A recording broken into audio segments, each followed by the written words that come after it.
You loved making jokes when you were a kid. I was so shy. And I think the only way I could combat that would be to have some little shock value or something, you know, because I do. Even then, I froze up, but yeah. Oh, because I pretended I lost my earrings. Yeah, I was like, wait, I'm trying to think which diabolical mean baby thing I did. I'm amused, but mostly the thing that genuinely makes me laugh is... You'll tell me more about it when we go to the studio. Yes. We just arrived at the Prime Minister's office now, so we're driving in, and we're going to meet Maximus, the cat. I just started following Maximus today. You started following Maximus? Yes. We have to tell him. Yes.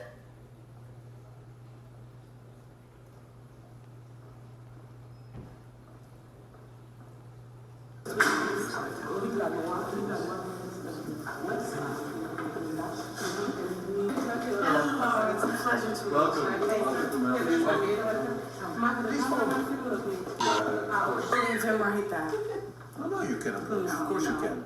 He looks totally unbothered by the president. I have to tell you, I don't like to be bothered either when I'm sunning.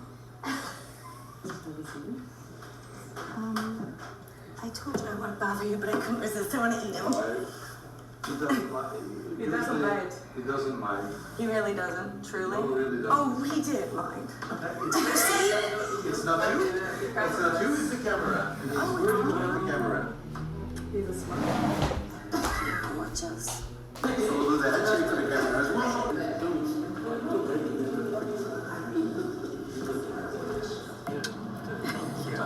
That is really generous. That is I just really saw it popping in. wonderful. Yeah. That was so nice. He has been very supportive. It didn't happen. Non. Coucou ma chérie, je vais maintenant enregistrer un podcast, donc je ne pourrai pas décrocher sur le téléphone pendant une... Thank you.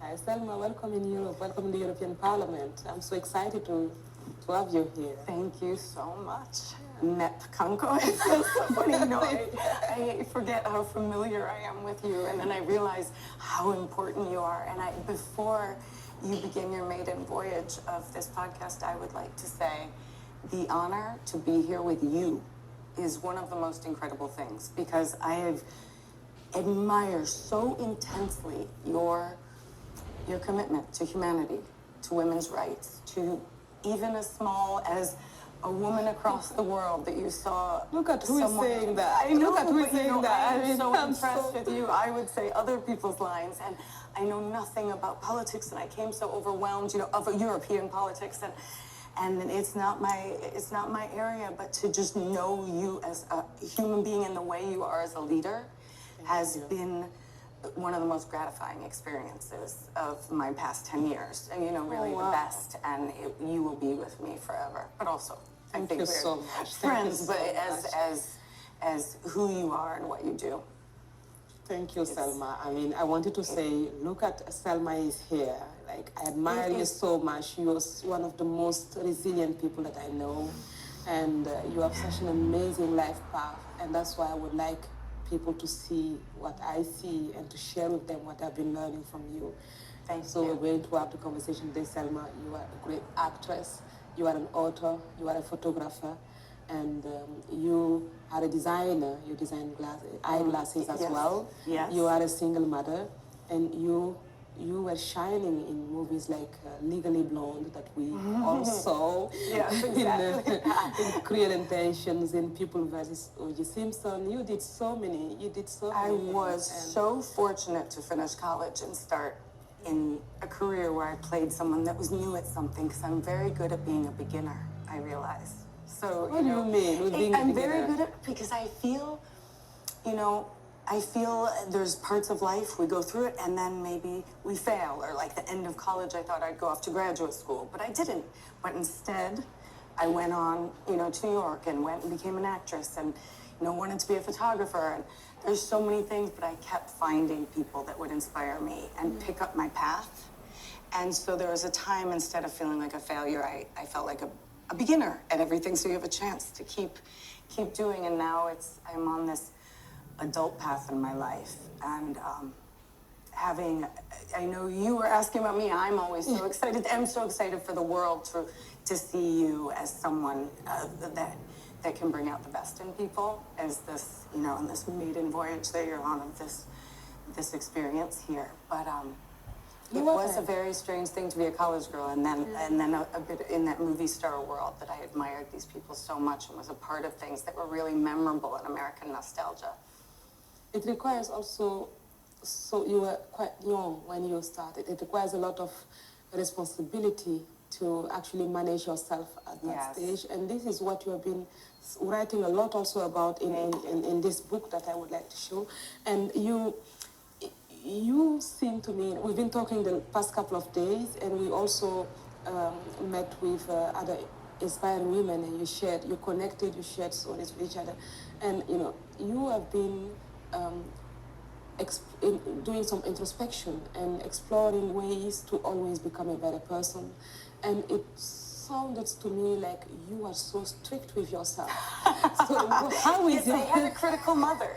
I think it comes from that. And how is your relation with yourself now? Are you trying to be kinder? I am trying to be kinder. I go through periods like anything where you something triggers that little shame in ourselves, but that is something that I'm not married to anymore, shame. And I know that shame and guilt are nothing you can ever move through, or else you'll just be stuck there, and that's no good to yourself or anybody or your child.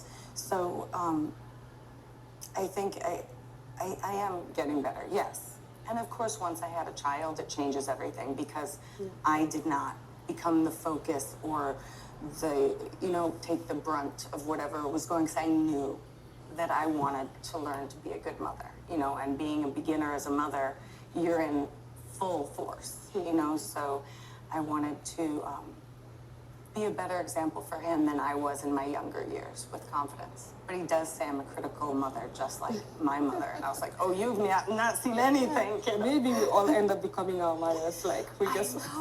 I know. I mean, I really sound like my mother, everything. And when I wrote this book, my mother passed away, and thank you. Yes, it was hard in COVID to not see, not to be with the woman that brought you into this world that you so loyal and love. And I never thought, I would never be able to bury my mother or any of that. And life brings some really heartbreaking, simple things for everybody.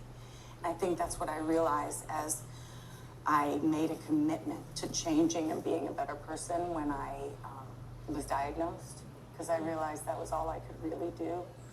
And yeah, it's very strange how life works. And with you, it has always been about, you are looking, you speak in your book about your childhood, and you are looking even for a name that can fit you. Mm-hmm. And you're struggling with names. Like Blair, like Lisa, you told this woman on the playground that you were Lisa. Yes. So where is that Selma Blair comes from? What is your name become now? It's a matter of identity for you. Yes, it's funny. I didn't realize teachers would say it to me too. I was born baby girl Beitner. I don't have a name on my original birth certificate. It was reissued 3 years later because my mother couldn't decide what was on your birth certificate? Baby girl. Baby girl. Beitner was my original last name. Okay. It was my father's last name, but German. But there was no name. But when I had to start, they called me Bear, because I had a fuzzy little forehead, a low forehead, and you had to rub it to make some hair. So they'd be like, oh, we need to make some space for the forehead. They joke, so they call me Bear. And so my mother, when I had to go to school, they had to come up with a name. But so it was Selma, after her friend who died when I was born, and a woman that was kind to her and wanted her to succeed and gave her entire wardrobe when she was left with nothing, and Selma had this great wardrobe. So and I think that's one of the reasons why I love clothes so much. And Blair, I was named after a Supreme Court judge, Blair Moody. And my mother was an attorney. And but I never wanted to be called Selma. It just felt like a name I didn't grow into. It felt like a woman that had lived and died. And as a young girl, I wanted to be just like everybody else. And Lisa was a name I would tell people, but then I'd always get caught telling whoppers. My mother would say, her name isn't Lisa. So, and then I changed it to Selma Blair. I dropped that, you know, kind of clunky last name as I ventured out on my own, becoming an actress, and had estrangement with my father, all these things, and picked a new middle name too, Selma James Blair. And I like James the most, and no one even knows that's my name. So I'll write that in the next book. Live the life of How James. old were you when you finally got a name? Well, no, I was probably 4 when I had when I had a new birth certificate made with a name, and then now I have a new one that's legally Selma James Blair. But that happened, you know, before I was even an actress. But when I read your chapters of your book and I listened to some of them, it's your own voice on the audiobook. Yes. And it sounds like this was a big deal for you, that really struggled with the fact, like, I want to be defined, I want to have a name. And then all the rest is about identity, and it's about a reconciliation with who you are, and also finding yourself. And you were aware of something going on that you couldn't define either. So how deep is that in your life? I think it was the through line of my life was searching. I mean, the title of the book is Mean Baby, and this isn't all about the book. This is just, obviously, this was an anchoring point of letting go of Mean Baby in a way. But I became so fond of Mean Baby because it's such a paradox, if that's the right word, but it was because I didn't have a name, and the neighbors came over, and they said, don't go over there, the Beitners have a mean baby, you know, and I was always kind of sick and why did they call you Mean Baby? I don't know. I guess I hadn't you developed. Don't know you were a baby, I hadn't developed a charm yet. Yeah. I imagine. Yes. Yeah. I think it's just funny that a baby could be like. But I did have a glower. There's not many pictures because I was raised in the '70s, so I've made up for it now. I get in front of a camera whenever I can. Say, I exist. I exist. Selma Blair, yes. Beautiful name. Thank you. I do love it. We're speaking about women empowerment, and one of the things that can really lead to true leadership is accepting vulnerability, embracing it. So for you, what is something that people are assuming about you that is completely wrong? What are people assuming? I don't know. I have no idea. That's one thing I learned, that I have no idea what people assume anymore. And I do feel, I mean, I have no idea what people think, truly. And there's so much noise out there for all of us. And you're quite famous. And you realize, okay, if I paid attention to that, I only care about what the few people. But I am I was a people pleaser my whole life. I did, and I was searching, and I wanted love and attention, and I had a mother that adored me more than life itself, but she was not a very maternal, nurturing type. She was really career-oriented, and I wanted to be so capable in life. And then it's so funny, the one thing I do, my mother always said, no, you'll write a book, I'll be an editor, you'll write more books, you'll be a writer. And I thought, oh, that's something I can do. When I finally write the book and I go to record it, and I just dawned on me right then, it's like, my mother's dead. I could barely speak. I was still recovering from some dystonia that I used to have more frequently, that now I just can trigger it. It kind of comes on by accident. And I realized my mother's gone. I had gone through something so traumatic the day before. And it's about having your diagnosis, was it at that time or not yet? No, the diagnosis has already happened, and I was fine with it. No, it's so funny, the things that make me fall apart, and I'll feel shame. Like I said, I could never listen to the audiobook because it's just because like a little too raw and emotional, and you think, oh God, do I not come off as capable? But you have to forgive yourself and say that's where I was on that day, and that's what this book meant to me. But that's how the book is written. It's actually, when I read it, you're writing your book with your heart. Yes, actually. It's a very emotional, simple memoir. And so when you speak about your book and when you record the words that you have written, it's normal that the emotion you felt when writing will also show in what you're saying. But I'm so glad, very uncomfortable about it. I didn't know that being vulnerable was okay. Instead, I would just learn to be But it was when I came out with the diagnosis, and it was actually on social media, and it came out with it naturally. I wasn't planning on telling people, but I was really exhibiting symptoms.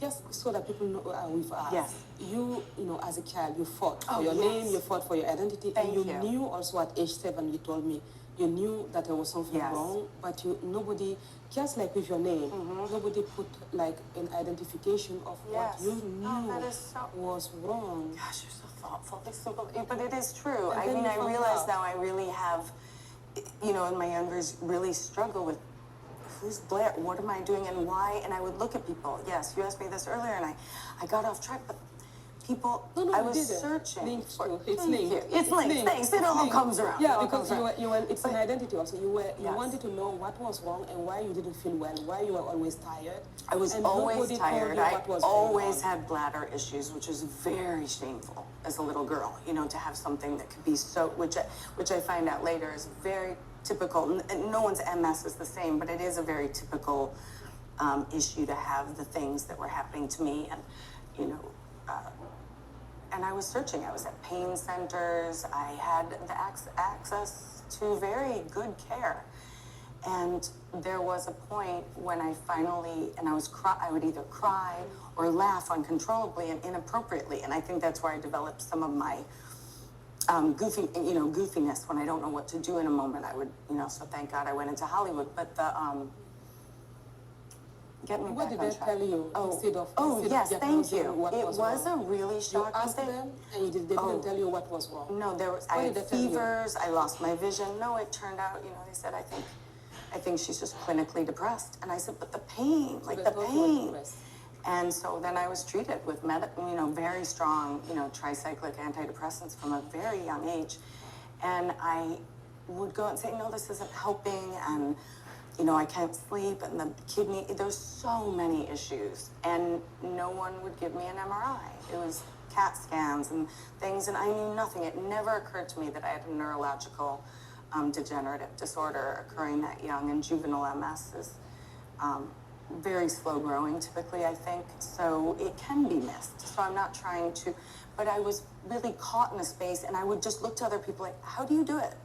Do you wake up and does your neck hurt? And just feel energy. And I would just say this to kids, you know, even my siblings or kids in school, like, how do you get through the day?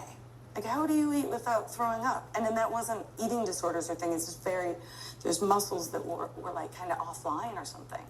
And so I really did struggle. I really felt like I was always trying to catch up and figured out how people could do it. And so I felt very ashamed that I felt, you know, I couldn't hack it in this world. So I was very afraid to grow up, and I thought, God, if I already feel this much pain and this much fatigue, and I'm 7 years old and I stop seeing for a month and all this pain, but then my vision comes back, well, I guess I must be crazy because I knew nothing.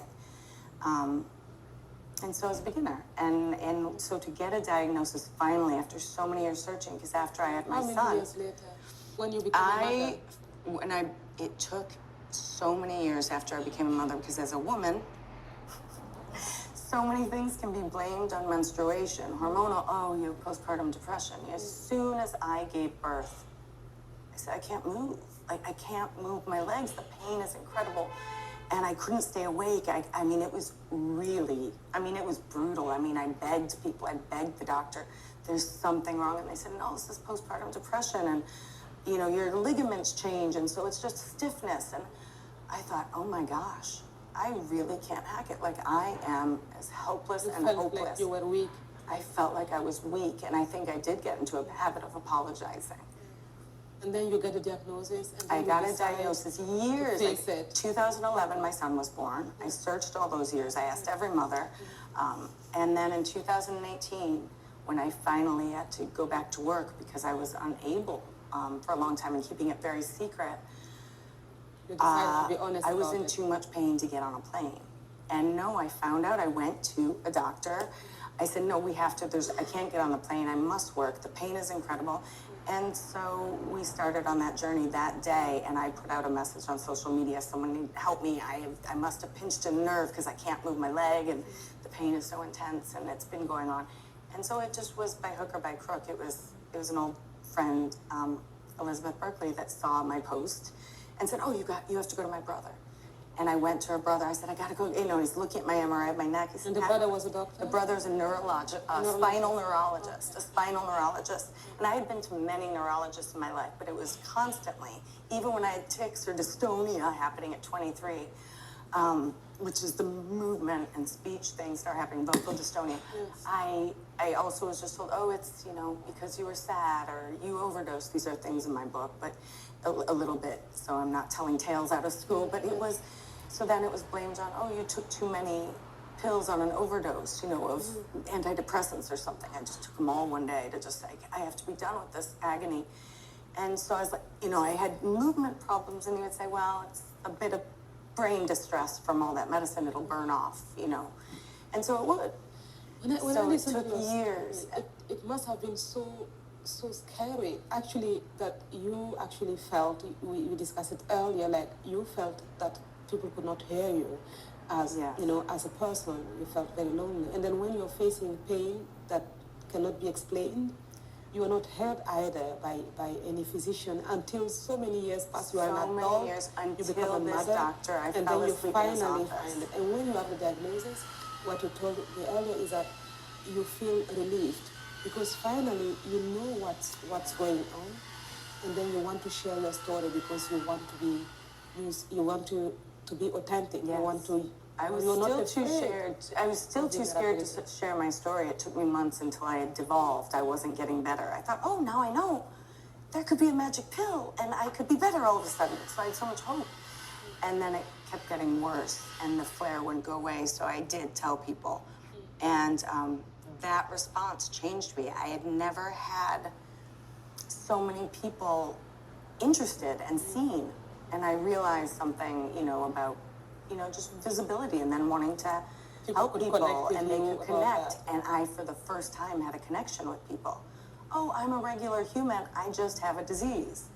I actually have a disease. I am not crazy and making this up. But I was so afraid to be crazy. You felt some pressure to not share that story. Yes, of course. Because as a woman or anyone, especially in a field that I thought was the only thing I would be qualified to do was to be, you know, an actress, you want to maintain some sense of composure, some sense of being able to not just be a dramatic woman that's just an actress. Because I did live a whole life before I became an actress, and I went to university and I did things. So it was one of the greatest gifts to be vulnerable and made me How did you feel when you were about to share your story and say, this is what I'm going through. I would like the world to know. And I just don't want to keep it for myself anymore. How did you feel? I didn't think people would even care. I didn't think there'd be a response. But how did you feel? I felt maybe a little nervous, but I also felt like I was only going to get worse. And so there was no choice but to tell people, you know, at that point when I did come out, because I could no longer walk clearly and was using a cane. People were starting to say things, or they were assuming like I was making fun of people when my voice was devolved. And, you know, I was like, no, I'm not trying to sound this way. This is just something that's happening and I don't understand it. So it's kind of a mea culpa, but it was also to thank the people that helped me. Yeah. But you told me earlier during this conversation that you are like, you seem like you finally are more looking inward on how to become the person you want to be. Well, then when I found out I wanted to commit to life and to getting better truly, because the feeling better from MS didn't come quickly. It took a lot of searching and finding the right doctor and in time, and it wasn't linear and easy. I mean, it took 7 years to start feeling better from diagnosis, and I had already had it, God knows how many years. So, what did you ask about? I wanted to know actually when you know at a certain point in life when you learn enough, you start looking more inward to be the person you want to become. I finally felt safe enough. And when did you? So that's when you stop comparing yourself with others, or stop letting others' judgment guide your life. Yes, I think I knew this was a problem for me. I knew that I was my own worst enemy, because that's all we really have is ourselves and our love for our children and, you know, generation past and our children. And it comes down to us, and that is it. And I knew that I wanted to learn how to be the leader of my own life with some grace and acceptance, because I had put myself through a lot too, you know, and my whole life. And some of it would be judged very harshly by myself and other people, and rightfully so as a younger girl. But I really knew I had to make this choice, and I had no idea how to do it. I had no idea how to be kinder to myself, and I wasn't one that liked to read self-help books. But you knew you had to. But I knew I had to. What made you be so sure that you had to? Because I knew when there was a possibility I might not live that long, and that my abilities would go, and I couldn't make a living to take care of my child.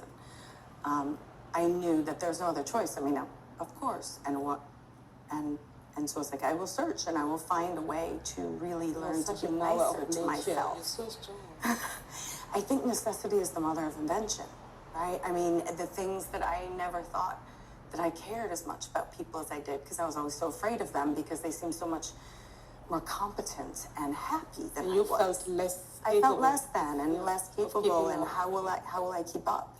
And so I did push myself hard. I mean, if someone gave me a task, I'm great. Left to my own devices, I flounder for a long time and wondering. But I was very much wanting to please. And I realized also on set that I love making people happy. And that I was happy at that time very much being a supporting actress and a team player. I didn't have these great ambitions for a spotlight or a star, but I did want to make a living, and I did want to have good days and tell stories.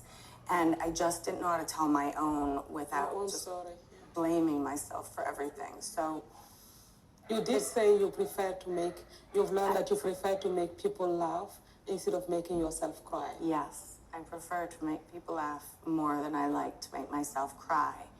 And it is very challenging to rewire your brain, but then I'll get back into the knowing of, I'm just somebody that is a hope, and if one person finds any hope that has shame or given up or just doesn't know what to do, then just by me showing up, or me also admitting, like, I am a constant beginner until you're not, you know, that we have to try in life, that sometimes it's not that easy, and that I wanted so much to make other people feel better in their lives, what do you whatever do it was. to make yourself feel better? To make myself feel better, I make friends with people like you. To make myself feel better. And for me, it is something that does make me feel better, to meet people who are meeting life and not just going for glory. They're really making a difference to people. And I didn't always have the energy to do that. But when I realized just being myself and being honest, there's always slings and arrows of outrageous fortune you can get yourself in. But if you do just think of yourself with humility, but also greatness, because we are all entitled to keep searching for that. Very well, like connecting with each other, like we connected people. last night with a couple of women, connecting with people, sharing, learning, growing. Yes, This is where you find the energy to advance. And what did you feel most judged about? I felt... Because women face, when you want to lead your life, or you want to lead in business, or you want to lead like in entertainment or wherever you are, you will face judgment, and this judgment becomes a sound, an inner sound, and that can become the language you use to talk to yourself, and then it keeps you from reaching your goals. It's funny. What did you feel most judged about? I felt most judged by myself. There was no one that really mattered. I had such a critical mother that it was almost a love language, though. If someone were to criticize me or judge me, it almost meant they cared because they were considering me, just thinking. And I know a lot of people do feel that way. Whenever I feel judged or feel not enough, I think when I was a new mother, and because I was so sick, I felt very judged by other young mothers, or and I was a single mother because I didn't have a lot of energy, and I also didn't know that I had something called pseudobulbar affect that was part of it that makes you sometimes inappropriate with crying or laughter or anger. And it was a neurological component. It is not depression. It was a neurological distress from having, so much inflammation or damage in the brain. And that was something that I wished I could be like someone who was like my mother, who never let anyone see her sweat. I admire her no matter how critical she was. So criticism to me and being judged, I didn't feel it as an actress. That was something that being harder on myself than anyone else. I never felt competitive in a way that hurt me. And I only wish the best for every single person that went out for roles or trying things. Because I do believe that in life. I do believe if we lift other people up and it's not to our detriment or family to us, then we are only helping ourselves because we are in this existence together. And if there is a way, I mean, that just had to be my saving grace was the kindness of strangers thanking me for still trying. And I thought, well, of course, I might not have everything lined up in my life in order to do it, but I just keep trying.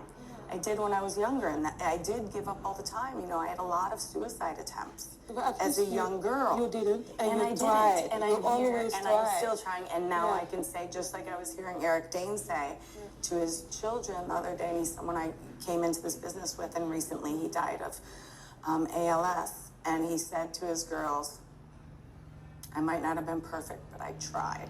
I stumbled, but I tried, and we had a hell of a time, didn't we? You know, something along those lines.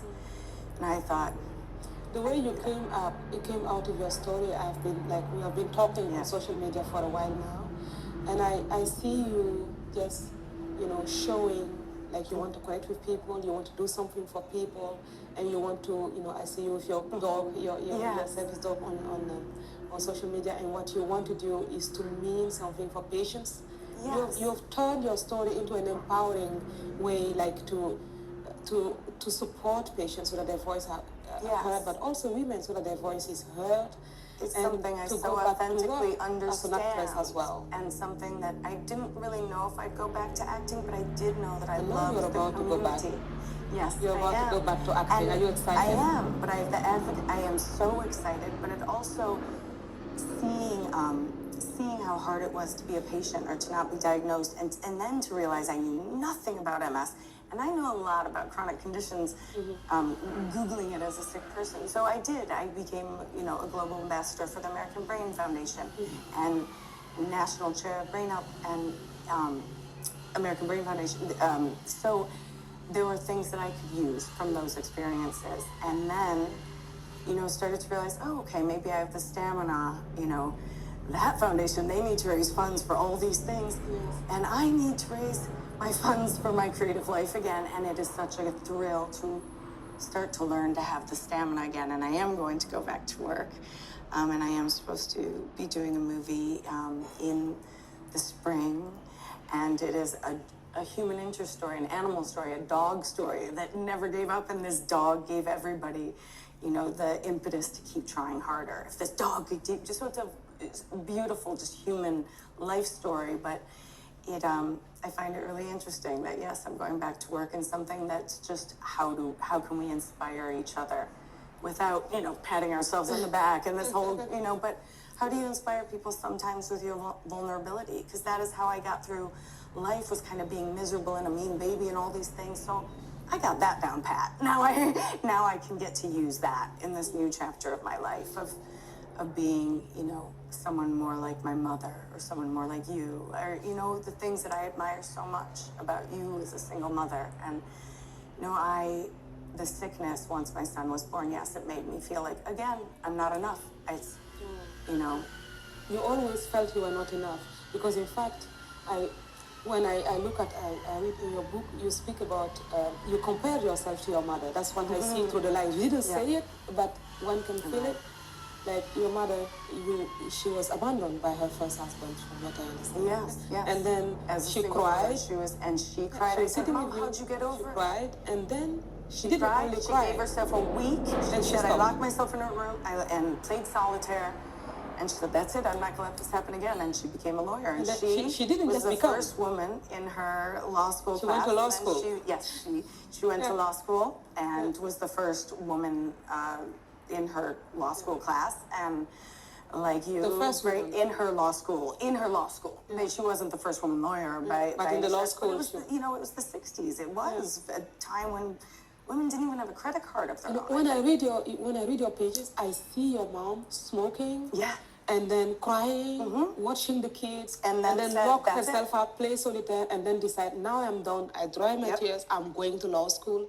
And then she becomes this powerful lawyer. Yes. You're looking up at her and you're like, I can never be like her. It seems so far away. And it seems so far away to me. But now that I'm realizing that a lot of what I thought was less than was this also neurological fatigue I had every day, you know? And so I had to look back, and even in writing that simple, but to me kind of heart-wrenching experience of writing that book was that it's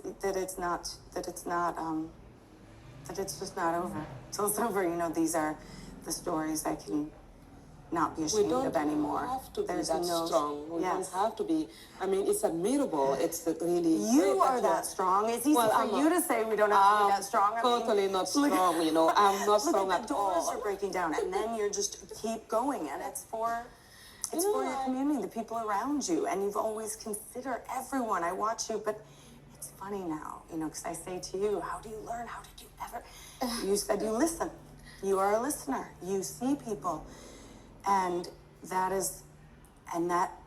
makes me shut my mouth. You know, like these past few days with you, it's like I'm gobsmacked, you know, and it has been so amazing being kind of in this like crash course in what your life is like, and as this incredible fighter for us, and someone that still wants to bring out, even in me right now, you know, the great things in me, and I'm still that person that's like, oh, don't worry about that. Let's, you know, it's just more comfortable.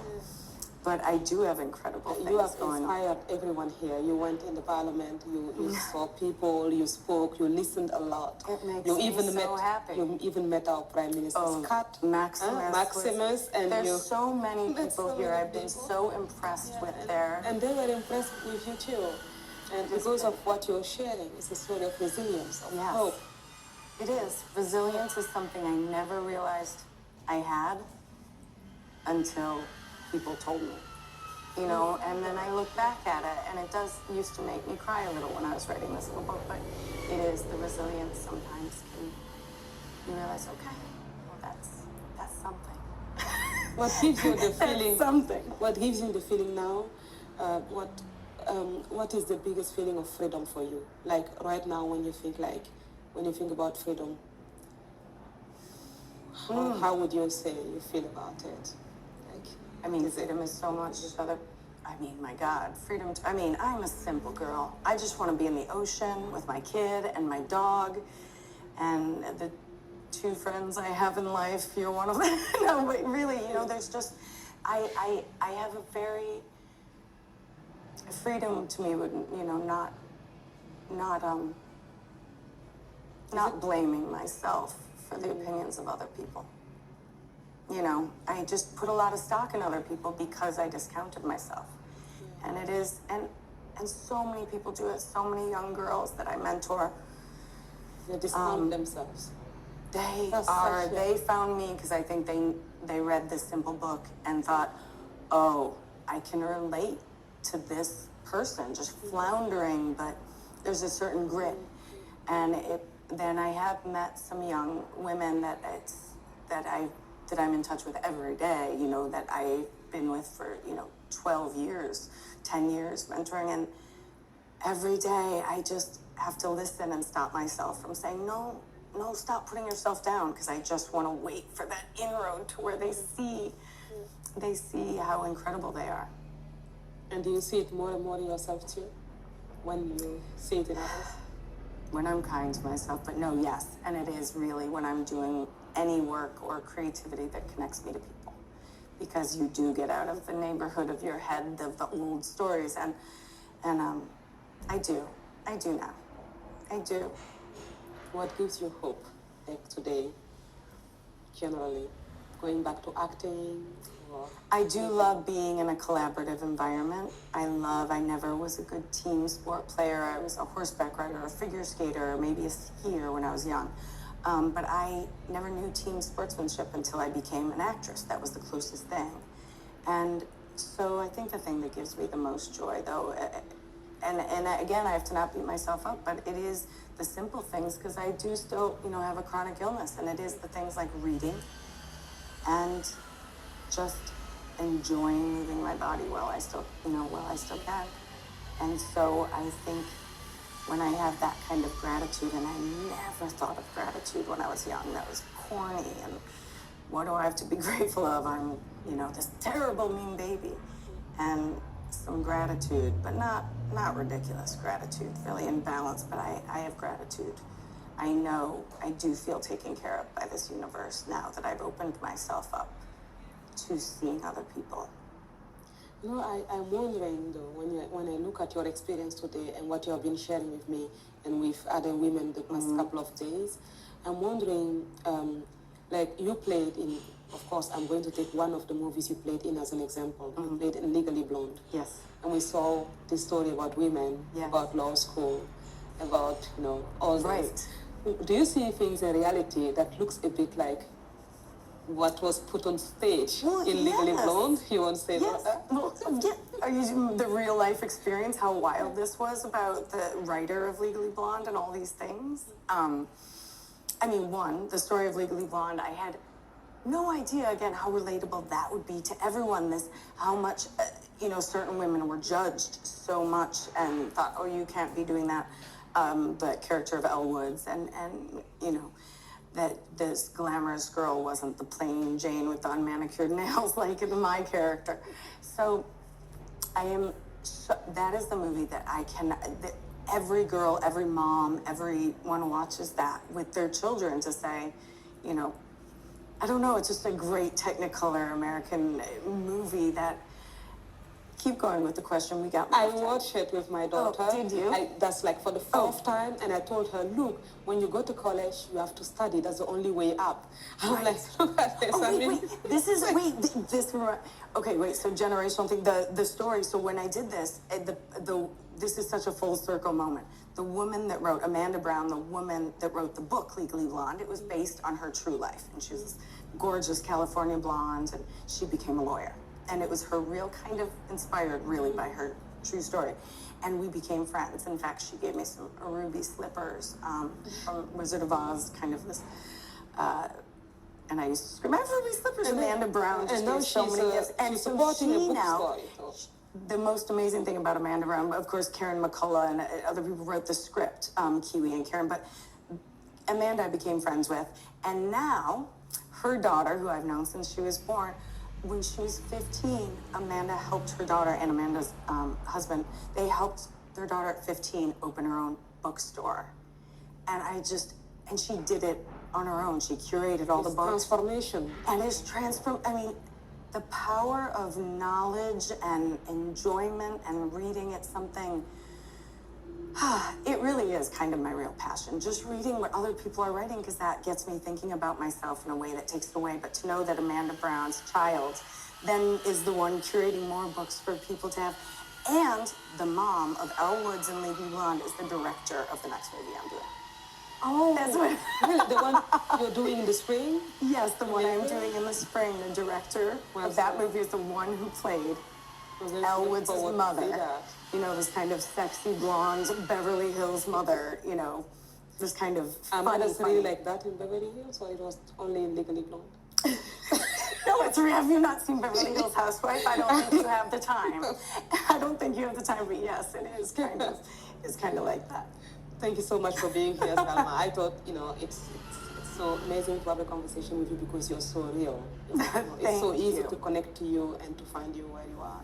Thank you so much. And you need to find me where I might get a little off track, but no, I love this. Like everyone. And I'm telling you, I'm not strong. I'm just letting myself be inspired by others like now. And I hope other people will be inspired with this too. And what my key takeaway from our conversation is do not discount yourself. Be kinder to yourself. And our mothers had their own fight wherever they were, and we have our own to do too. And this is very inspirational. Thank you so much. And thank you also for being always a role model to me now. I mean, really, you got a lot of pressure on you. So I'm going to be a great woman. I got a lot of big shoes to fill looking at you.